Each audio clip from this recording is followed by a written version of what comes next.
Hey, what's up everyone? Pastor JAMZ here back with another review, and today we're reviewing the latest mixtape, surprise mixtape, by J. Cole, Might Delete Later.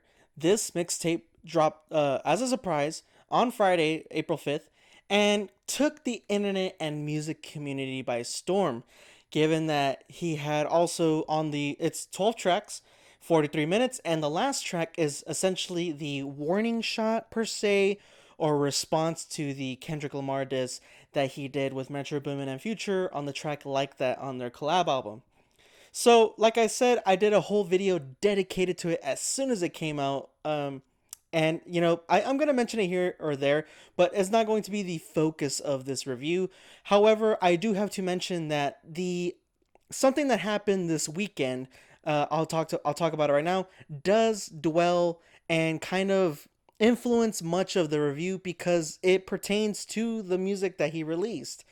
So, new mixtape that came out, J. Cole, Jermaine Lamar Cole, 39-year-old rapper, singer, songwriter from Fayetteville, North Carolina. And I've lived in North Carolina, very beautiful out there, very calm, very green. And J. Cole is regarded as one of the best rappers since I'd say 2013 when Born Sinner came out. That's when he really started to turn heads and stuff like that. 2014 Forest Hills Drive is his breakout album and is regarded as one of the best albums of all time. And I agree. I am a J. Cole fan. I'm also a fan of Kendrick Lamar. I support both artists. I respect both artists. However, this new mixtape Might Delete Later that came out on Friday, which was a surprise release, like I said, it is very conflicting and disappointing because of something that happened on Sunday. J. Cole was hosting his Dreamville Fest. If you don't know what that is, Dreamville is his label, his music label, and he was doing like a music festival or something this past weekend. And on Sunday, I mean, he's the number one guy. He is essentially Kendrick Lamar to TDE, or was to TDE. Kendrick Lamar left that label and created his own. PG Lang, shout out. But J. Cole is the golden boy, the golden child, the number one guy, number one artist on that label. He has done a phenomenal job of helping his fellow artists as well and creating numerous collab albums, in terms of the label collab albums altogether, not just specifically with one artist or a couple. And I applaud that, honestly. Something that Kendrick didn't really do. And I know I keep comparing both of them, but there's a reason why. Because I mean, essentially, that's what this whole mixtape revolves around. And I'm not saying it's specifically dedicated to J. Cole responding throughout this whole mixtape to Kendrick. There are little picks and little pokes here and there throughout the whole album scattered about, and you do get that like subliminal message, and those little hints, you know what I'm saying. And I that's the reason why I am comparing both of them, but at the same time I do understand if it is a little bit annoying. I'm trying my best to focus on just J. Cole and the mixtape itself. However, it's very difficult because on Sunday night, he apologized to Kendrick Lamar live on stage for making the diss track or warning shot track or whatever the hell you want to call it 7 minute drill. That's the 12th track. That is the response, the warning shot, whatever you want to call it. He apologized. The one thing you do not do in rap, especially during a beef, is apologize. I am very disappointed with J. Cole. I'm not saying like, oh, he's a pussy or something, but I'm not saying I am saying he started it because he didn't start with malicious intent, but he did initiate the whole thing, like I said in my videos before, on first person shooter with Drake, where he tried starting up this whole rally of the big three. It's me, it's K Dot, and it's Drake. And Kendrick Lamar responded, like I said, hey, don't put me in this little groupie shit. I'm not down for that. That's all he said.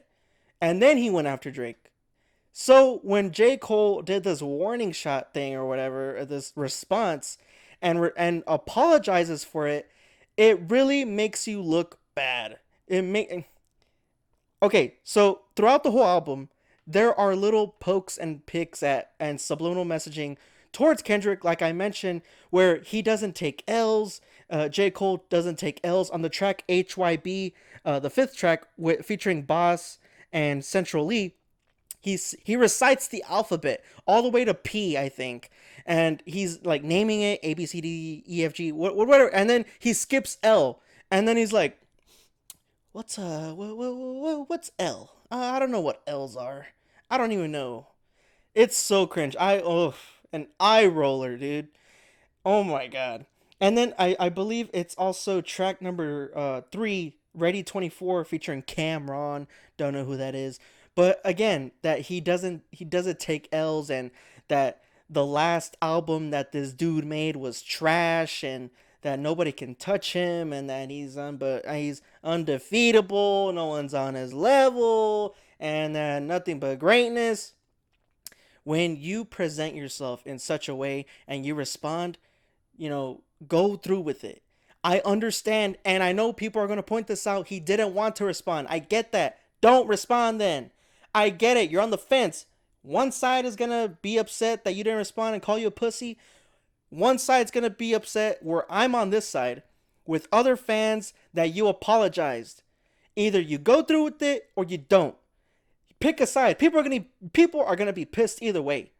And honestly, I still give him props for responding on 7 Minute Drill, but you do not apologize for that shit. You go through with it.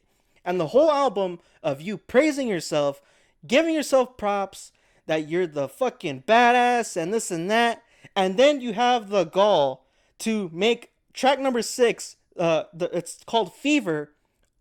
This dude has been hanging out with Drake a little too much. That shit pissed me off. That song from start to finish is to the T, 100% a Drake song. Let that sink in. I never thought in my life I would hear him even stoop that low to that level. That sort of mainstream, cliche, tacky, fucking dance hall bullshit that they play on the radio. I know I'm going in on this dude, but it's so disappointing. I'm not saying it's the worst thing out there, but track number 6, Fever, is the worst track on here.